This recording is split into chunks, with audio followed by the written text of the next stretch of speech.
बिस्मिल्लाहिर्रहमानिर्रहीम। अस्सलाम वालेकुम नाज़रीन। जेकब न्यूज़ जो प्रोग्राम ख़बर ऐं हक़ीक़त खणी अवां जा हाज़िर आहियां सैयद ज़मीर आलम। नाज़रीन, अॼु 12 जून दुनिया जो आलमी सतह ते मल्हाए वेंदड़ world anti child labour day, यानी अॼोके ॾींहं ते सॼी दुनिया में सेशन्स कया वेंदा आहिनि। अॼोके ॾींहं खे मल्हाए वेंदो आहे इन उनवान तहत त ॿारनि खां जेको जबरी या ज़बरदस्ती जेको पोरियो वरितो थो वञे, पोरियो करायो थो वञे, उन ख़िलाफ़ु जेको ॾींहुं मल्हायो थो वञे ऐं माण्हुनि में अवेयरनेस ॾियण जे लाइ त इहो एंटी चाइल्ड लेबर आहे छा या ॿारनि जा हुक़ूक़ कहिड़ा आहिनि।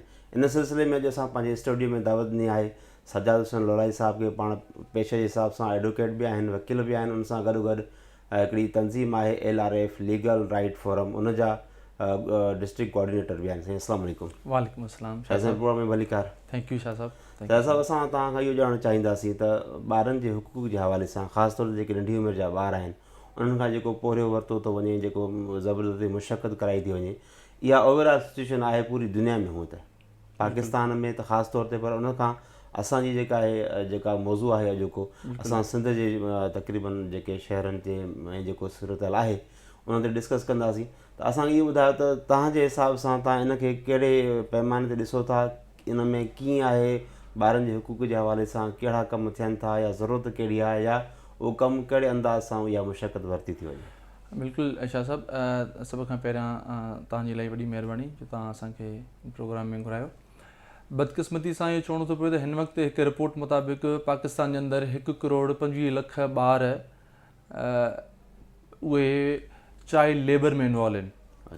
हा, इहो हिकिड़ो इलाही वॾो तइदादु आहे, ॿारनि जो वॾो तइदादु आहे जिन खे स्कूल वञण जी उमिरि वारा ॿार, जिन खे स्कूल वञणु घुरिजे हा इन उमिरि में, जिन जे कुलनि में जेको आहे न थैलो हुजे हा, किताब हुजनि हा, उन जे हथनि में जेको आहे न पेन हुजे हा, उन्हनि ॿारनि खे जेको आहे न उन उमिरि में जेको आहे न पेन जी जॻह ते उनखे हथनि में जेको आहे न लेबर वारा पोरे वारा जेको आहे न औज़ार आहिनि।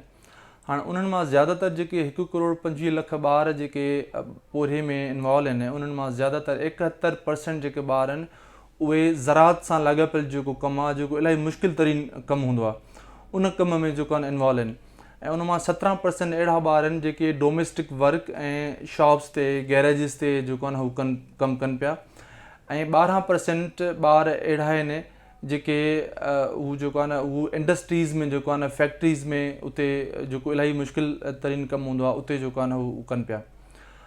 त इहा सॼी सूरत हाल पाकिस्तान जे चइनी सूबनि में इहा सूरत हाल आहे। सिंध जे अंदरि बि जेको आहे न इहा ई सूरत हाल आहे। तव्हां ॾिठो हूंदो त असां ख़ासि तौर ते ज़रई मुल्क आहे, सिंध जो जेको ख़ितो आहे उहो बि इलाही ज़रई आहे। त ॿारनि जो जेको रुझान आहे, कमु वालदेन उन्हनि खे ज़रई कम में जेको घणो इन्वॉल्व कनि था। उन सां गॾोगॾु नंढी उमिरि में ॿार रिक्शा जेके आहिनि हलाइनि था, नंढी उमिरि जा ॿार जेको आहे न गैरेजिस ते कमु कनि था, होटलुनि ते बैरागरी कनि था, कराई वञे थी उन्हनि खां, जेको उन्हनि जी इज़त नफ़्स मजरू थिए पियो।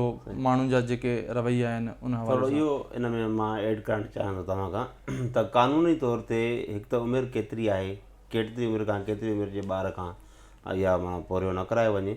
ऐं ॿिए नंबर ते असां वटि टेक्निकल जेके कम आहिनि, हिकिड़ा हूंदा आहिनि ज़बरदस्ती कमु। हाणे फर्स्ट होटल ते हिकिड़ो बेरो आहे, उहो अॻिते हली करे छा सिखंदो, उनजो कैरियर कोन्हे। पर जेकॾहिं कोई ॿारु गैरेज ते कंहिं टेलर मास्टर वटि कमु करे थो, कंहिं मैकेनिक वटि कमु करे थो, या कंहिं कारपेंटर वटि कमु करे थो, इहो स्किल आहे। उहो अॻिते हली करे हिकिड़ो माना घर जो हिकिड़ो कमाऊ पुटु बणिजी सघे थो। उहो ज़ाहिर ॻाल्हि आहे सोर्स ऑफ इनकम उन वटि जनरेट थींदो। उनखे थोरो क्लियर कजो, छो त पेरेंट्स चाहींदा आहिनि जेकॾहिं असांजो ॿारु तालीम त वठे, पर अक्सर अहिड़ा पेरेंट्स आहिनि जेके चवंदा असांजो ॿारु हुनुरु सिखे, उहो अॻिते हली करे वाक़ई उहो कारगर माण्हू साबित थिए बि थो। इनखे थोरो क्लियर कजो त इहो कीअं माण्हू। बिल्कुलु शाह साहब, तव्हांजे सुवाल जो जेको पहिरियों हिसो आहे ॿार जी लीगल एज जे हवाले सां, जनरली जेका ॿार जी लीगल एज आहे उहा पाकिस्तान जे कानून तहत ऐं बैन अल-अक़वामी कानून तहत हर उहो इंसानु जंहिंजी उमिरि 18 साल खां घटि आहे उनखे ॿार चयो वञे थो। पर पोरे जे हवाले सां जेको हिकिड़ो एज जो थ्रेशोल्ड जेको सेट थियल आहे, उहो आइन जे आर्टिकल नंबर 11(3) तहत, ऐं उनखां अलावा जेको सूबाई लेवल ते जेका लेजिस्लेशन थियल आहे, Sindh prohibition of employment of children act 2017, त हर उहो ॿारु जंहिंजी उमिरि 14 साल खां घटि आहे उनखां जबरी पोरियो नथो कराए सघिजे। पोरे जे पर्सपेक्टिव में उन जेको एज जो थ्रेशोल्ड आहे उहो 14 साल आहे। त 14 साल वारे ॿार खां जबरी पोरियो नथो कराए सघिजे। तव्हांजे सवाल जो जेको ॿियो हिसो आहे त उहो जेको स्किल जे हवाले सां, त त बिल्कुलु इन खां में असांखे थोरो डिफ्रेंशिएट करिणो पवंदो। हिकु हूंदो आहे चाइल्ड लेबर, ॿियो हूंदो आहे चाइल्ड वर्क।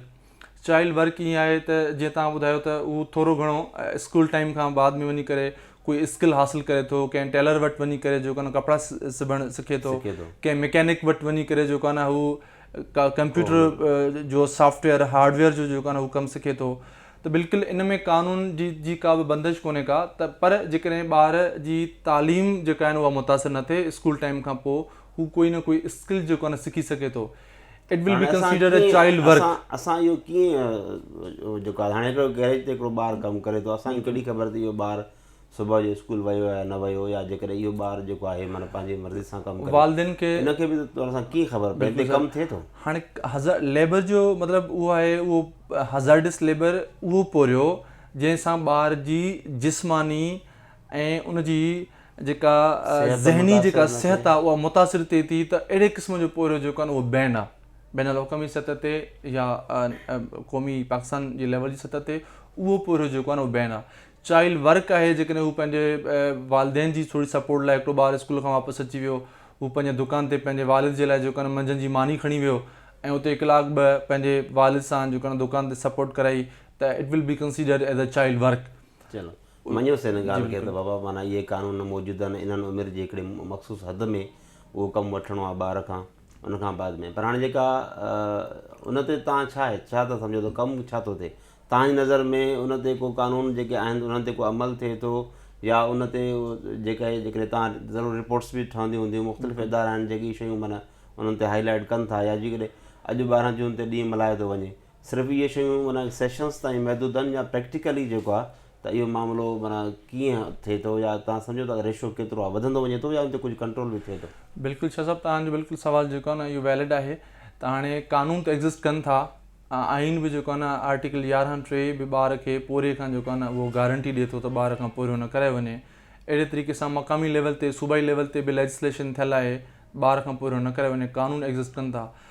इहो ज़रूरु क्वेश्चन मार्क आहे त उन कानून जी जेका अमल दरामद जिन इदारनि जी ज़िमेदारी आहे उन ते अञा कमु करण जी ज़रूरत आहे। जीअं त लेबर डिपार्टमेंट उहो मेन डिपार्टमेंट आहे जंहिंखे ॿारनि जे पोरे बाबति, लेबर बाबति जेको उनखे रिकॉर्ड कीपिंग खां वठी डेटा रखण ताईं, इंस्पेक्शन करण खां वठी जेको आहे न उनजी कंपनसेशन ताईं जा जेके मामलात जेके तय करणा आहिनि उहे लेबर डिपार्टमेंट खे। पर बदकिस्मती सां सिंध जे अंदरि लेबर डिपार्टमेंट जेको आहे न हुजण जे बराबरि आहे। उहो त न हुजण जे बराबरि इहो आहे त जेकॾहिं असां वटि अहिड़े क़िस्म जो कोई बि माना एक्टिविटीज़ कोन्हनि, न ज़िले को ऑफिसर हिते को कमु थो करे, न का सेटअप आहे हिकिड़ो, न ई उन्हनि जी का निशानदेही थिए थी, जेकॾहिं इहो हाल जेको जो आहे त ओवरऑल ॿियनि डिस्ट्रिक्ट जो इहो ई हाल हूंदो? बिल्कुलु इहा ई सूरत आहे। असां लीगल राइट्स फोरम जेको आहे न सिंध जे 4 डिस्ट्रिक्ट्स में असां कमु कयूं पिया, जैकाबाद, दादू, लाड़काणो ऐं शिकारपुर। तक़रीबन ज़िलनि जो इहो ई हाल आहे त किथे ऑफिसर मुक़ररु कोन्हे को, जेकॾहिं हू मुक़ररु बि आहे त सिर्फ़ु उहो बग़ैर कंहिं रिसोर्सिस जे आहे, उहो ऑफिसर जेको आहे न कुझु करे कोन्ह पियो सघे। छो जो चाइल्ड लेबर ते खे उहा जेको मैंडेट आहे, हर डिस्ट्रिक्ट में हिकिड़ो चाइल्ड लेबर ऑफिसर हुअणु घुरिजे ऐं लेबर इंस्पेक्टर हुअणु घुरिजे। लेबर इंस्पेक्टर खे वञी करे हर जेका वर्क प्लेस आहिनि, जेके ऑर्गनाइज़ेशन्स आहिनि, जेके एम्प्लॉयर्स आहिनि, उते वञी करे हुनखे इंस्पेक्शन करणी आहे त उतां जूं जेके वर्किंग कंडीशन्स आहिनि उहे छा आहिनि। उते को 18 साल खां घटि वारो ॿारु त उते एम्प्लॉयड न आहे, जेकॾहिं उहो ॿारु एम्प्लॉयड आहे त उनखे एज़ पर लॉ कंपनसेशन मिले पई, उनखां एज़ पर लॉ जेको आहे न कमु वरितो वञे पियो, या जेको आहे न उनखां उनजी एक्सप्लॉइटेशन कई पई वञे। बदकिस्मती सां इहे सभई शयूं कोन्ह पियूं थियनि। पर ख़ुशकिस्मती इहा आहे त कानून एग्ज़िस्ट कनि था, बदकिस्मती इहा आहे त उन्हनि ते अमल न पियो थिए। हाणे असां इहो वॾो अलमियो आहे, इहो वॾो अलमियो आहे। हाणे उन ते जेके असां सिविल सोसाइटी ऑर्गनाइज़ेशन्स आहियूं, या जेके समाज जा जेके पढ़ियल लिखियल माण्हू आहिनि, जेके सोशल एक्टिविस्ट आहिनि, जेके वकील आहिनि, जेके समाजी इदारनि जा जेके नुमाइंदा आहिनि, उन्हनि खे जे मथां इहा ज़िमेदारी आहे त असां वॉइस रेज़ कयूं, असां आवाज़ु उथारियूं। हिकु त हूंदा आहिनि ड्यूटी बियरर्स, ॿिया हूंदा आहिनि राइट होल्डर्स। ॿारु जेको आहे उहो राइट होल्डर आहे, उनखे राइट मिलणु घुरिजे। जेके इदारा आहिनि उहे ड्यूटी बियरर्स आहिनि। हाणे ड्यूटी बियरर्स खे जेको आहे न रिस्पॉन्सिबल करण जे लाइ असांखे आवाज़ु उथारणो पवंदो, असांखे ख़तो किताबु करिणो पवंदो, इवन असांखे पिटिशन्स में बि वञिणो पवंदो त भई जेके इदारा एग्ज़िस्ट कनि था, कानून जेकॾहिं एग्ज़िस्ट करे थो त उन ते अमल दरामद करण जे लाइ जेको न ज़िमेदार केरु आहे। जेके ज़िमेदार इदारा आहिनि उन्हनि जे लाइ असांखे आवाज़ु उथारणो पवंदो, असां सोसाइटी खे जेको हाणे इन सिचुएशन में ॿ ॻाल्हियूं मां तव्हांखां अञा बि सम्झणु चाहींदुसि। हिकिड़ी ॻाल्हि इहा त तव्हांजे NGO सां जेको तव्हांजो इदारो आहे लीगल राइट फॉर्म, तव्हांजो बि माना ॿारनि ते ई कमु आहे। बिल्कुलु असांजो कमु जेको आहे ओवरऑल ॿारनि जे तहफ़ुज़ जा जेके मसइला आहिनि, जेके बि उनखे आहिनि जेके हिसा, तंहिंमें हीअ बि अचे थो। ठीकु आहे, त तव्हां ऐं तव्हां जहिड़ियुनि ॿियनि अहिड़ियुनि जेके तंज़ीमूं उन्हनि जो किरदारु फ़ाल रहियो आहे, उन्हनि जी उन्हनि जो किरदार जो केतिरो असरअंदाज़ मुआशरे में थियो आहे?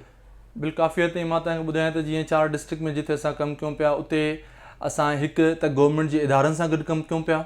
डिस्ट्रिक्ट लेवल ते हिकिड़ी असां कमेटी ठाराई आहे, डिस्ट्रिक्ट चाइल्ड प्रोटेक्शन कमेटी जंहिंखे असां चऊं था। उहो Sindh child protection authority act 2011 जे तहत हिकिड़ी कमेटी ठहिणी हुई, जेका ठही कोन सघी हुई। त उनजो चेयरमैन हुजे थो डिप्टी कमिश्नर हुजे थो, ऐं ॿियूं डिपार्टमेंट्स आहिनि, police, education, woman development department, social welfare department, उन्हनि जा जेके ज़िलई ऑफिसर आहिनि उहे उन्हनि जा मेंबर हुजनि था। LRF जॾहिं 2019 खां कमु शुरू कयो आहिनि 10 डिस्ट्रिक्ट्स में, सभ खां पहिरियां त असां इहो कयोसीं त डिस्ट्रिक्ट जेके चाइल्ड प्रोटेक्शन कमेटीज़ आहिनि उन्हनि खे असां फॉल करायोसीं। उन जूं क्वार्टरली मीटिंग्स करायूं पिया त भई ॿार जेको पॉपुलेशन मोर देन 48% जेका पॉपुलेशन आहे रिसेंट जेका सेंसस मुताबिक़, त उहा 18 साल खां घटि उमिरि वारे ॿारनि जी आहे। त उन्हनि जे लाइ असांखे कमु करिणो पवंदो। उनखां पोइ सिविल सोसाइटी ऑर्गेनाइज़ेशन्स जा असां नेटवर्क ठाहिराया आहिनि, जंहिंखे असां चाइल्ड राइट्स एडवोकेसी नेटवर्क पिया चऊं। जेके बि तंज़ीमूं चाइल्ड राइट्स ते कमु कनि पियूं, उन ते मुश्तमिल असां हिकिड़ो नेटवर्क ठाहिरायो। उहे बि पंहिंजो रोल अदा कनि थियूं, उहे बि वॉइस रेज़ कनि थियूं, सेमिनार कम्यूनिटीज़ में अवेयरनेस वग़ैरह। उनखां पोइ LRF जो जेको कमु आहे, जेके यूनियन काउंसिल लेवल ते बि असांजूं पेरेंट्स जूं कमेटीज़ ठहियल आहिनि, जिन जूं असां वक़्तनि फ़वक़्तनि जूं असां ट्रेनिंग्स कराईंदा आहियूं, उन सां गॾु असां सेशन्स कराईंदा आहियूं। पर हिकिड़ी ॻाल्हि हिकिड़ो कड़ो सच आहे पंहिंजी जॻह ते, त एडिक्स जी तंज़ीमूं जीअं तव्हांजी तंज़ीम आहे, या जीअं तव्हांजो लेबर डिपार्टमेंट आहे, या जेके आइन में जेके ॿारनि जी तहफ़ुज़ आहे, जेके जेके बि उनमें शक़ूं शामिलु आहिनि, सभु कुझु मौजूदु आहे। पर जेकॾहिं हक़ीक़त ॾिठी वञे त अॼु बि होटलनि ते नंढा ॿार एज़ माना जेको आहे बेरे तौरु कमु करनि था, मुख़्तलिफ़ शॉप्स ते ॿार उन में कमु करनि था, ज़मीनुनि ते कमु करनि था, भठनि ते ॿार कमु करनि था। मतिलबु त फ़ाइदो त कोन हिन महिल त कोन्हे थियो, मतिलबु उहा शयूं हिकिड़ी ॻाल्हि इहा।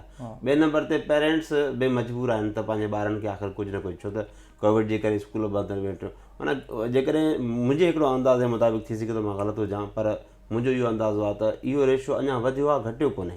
बिल्कुलु तव्हां सही पिया चओ। जेका करंट जेका सिचुएशन आहे पोस्ट कोविड जेको सिनारो आहे, हिकु त स्कूल बंदि थी विया। स्कूल बंदि थियण खां पोइ जेको आहे न, उहे ॿार माण्हुनि जा रोज़गार बि जेको आहे न उहो ख़तमु थी विया, घटिजी विया, मुतासिर थिया। उनखां पोइ जेके वालिदैन आहिनि वीचारा, हू पाण परेशान आहिनि त हू ॿारनि खे कीअं टाइम ॾेई सघंदा। उन सां न सिर्फ़ु चाइल्ड लेबर में, बल्कि असां चाइल्ड राइट्स ते कमु कयूं पिया त चाइल्ड अब्यूज़ जे केसिस में बि वाध थी आहे। डिफरेंट हर ॾींहं ते असां अख़बार में थिए पियो, कल्ह बि टोॾीअ बि जेको आहे न रतदरे में हिकिड़े ॿार खे तशदुद करेनि दादू में, हिकिड़े सिंध जे मुख़्तलिफ़ शहरनि में चाइल्ड अब्यूज़ जा केसिस बि वधी विया आहिनि। हाणे उन में सभु जेके बि लाॻापियल जेके असां धुरियूं आहियूं, वालिदैन आहिनि, सिविल सोसाइटी आहे, जनरल कम्यूनिटी आहे, गवर्नमेंट डिपार्टमेंट्स आहिनि, इन्हनि सभिनी खे इन मैटर ते जेसिताईं असां सीरियस न थींदासीं, ॿार जी एजेंडा खे असां प्रायोरिटी न ॾींदासीं, ॿार जे राइट्स खे असां ऐं उनजी नेचर खे, उनजी नीड्स खे असां सम्झण जी जेसिताईं कोशिशि न कंदासीं, तेसिताईं असां पंहिंजे ॿार खे न उनखे प्रोटेक्ट करे सघंदासीं, न ई असां उन खे हिकु सुठो शख़्सियत जो कनि बणाइण में असां कामयाबु थींदासीं। मुआशिरे जो जेको काराइता जेके फ़र्द हूंदा आहिनि, त उन्हनि में असां सभिनी जी ज़िमेदारी आहे। कानून जो हुजणु, कानून बाबति ॼाण हुजणु ऐं उन ते अमल करणु, हीअ हिकिड़े प्रोसेस जो नालो आहे। त हाणे उन में असांजो जेको रोल आहे, त उन हक़नि जी आगाही वारो जेको कमु असां कयूं पिया, त घटि में घटि वालिदैन खे, उन्हनि ॿारनि खे बि ख़बर पवे त उनजा हक़ कहिड़ा कहिड़ा आहिनि। जेके डिपार्टमेंट्स आहिनि, उन्हनि डिपार्टमेंट्स खे ख़बर पवे त उनजी ज़िमेदारी कहिड़ी आहे, कंहिं मख़सूस जेको आहे न कंहिं तबिके जे जेको आहे न उनजे लाइ। त इन ते असां जेको आहे न कोशिशि कयूं पिया त कमु कयूं गॾिजी सघूं। वॾी महिरबानी सज़ा लोरा साहिबु। हीउ मौज़ूअ त तमामु घणो अहम हुयो। इन ते जेकॾहिं अञा जेतिरो बि ॻाल्हाइजे हा त असां ॻाल्हाए पिया सघूं ऐं या इन जे ज़रिए आगाही पैदा करे सघूं पिया, पर असांजे प्रोग्राम जो जेको आहे वक़्तु पूरो थिए थो। तव्हांजी वॾी महिरबानी प्रोग्राम में शरीक थियण। शाह साहिबु, थैंक यू सो मच, तव्हांजी बि इलाही महिरबानी। नाज़रीन, हीउ प्रोग्राम में असांजे आयल महिमान सज्जाद हुसैन रोलाई साहिब खां जेका असां गुफ़्तगू कईसीं तव्हां ॿुधी हूंदी, ऐं उमेद आहे त तव्हां इनखे सम्झण हिकिड़े माना पॉज़िटिव वे में सम्झी करे उन ते ऐं as a parents, as a family members तव्हां पंहिंजे ॿारनि जे तहफ़ुज़ जे लाइ, ॿारनि जी जेका जबरी मुशक़त कई थी वञे उन मुतालिक़ तव्हां बि ज़रूरु गौर कंदो, छाकाणि त ॿार हर इंसानु हर मुआशिरे जो जेको आहे आईंदो आहे, असांजो मुस्तक़बिल आहे। ऐं असां पंहिंजे ॿारनि खे सभ खां पहिरियों जेका पहिरीं ज़रूरी शइ आहे उहा आहे बहितर तालीम। असांजो पहिरियों फ़र्ज़ु आहे पंहिंजे ॿारनि खे बहितर तालीम ॾियणु।